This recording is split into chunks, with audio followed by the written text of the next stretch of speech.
بعدا هذه واحد الحاجه درتيها خايبه. اختي دنيا، انت انسانه تبارك الله عليك، قراتك الدنيا يا دنيا، قراتك. انا دابا بالعكس غنهضر معاك كاختك الصغيره، وانت عزيزه عليا وصوتك زوين، انت الدنيا علماتك.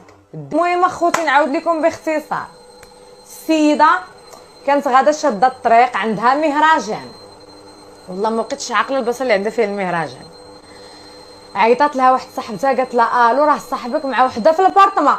راه ناضت هي عيطات للناس قالت لهم انا كنعتذر منكم، راه وقعت لي اكسيده ما غاداش نجي للمهرجان. قلبات الطوموبيل رجعت حصلت صاحبها في البارطما مع الاخرى. ناضت ريشات ختنا اللي كان ناعس مع صاحبها، ناض صاحبها عطاها قنيه، طيح ليها جوج سنات القداميات جوج سنات اللورانيات، زرق ليها عينيها وجهها كله مسكينه مزرق بحال الدنجاله. ما نعرفش كون وصل هاد الاخبار اللي كتحكي عليها. شوف خيخي، انا ماشي ضدكم، نتوما كصحافه كتنشروا لينا التفاهه، ماشي مشكله، لا خذوا راحتكم، الدنيا هانيه، ولكن حشومه تدخلوا في اسرار الناس.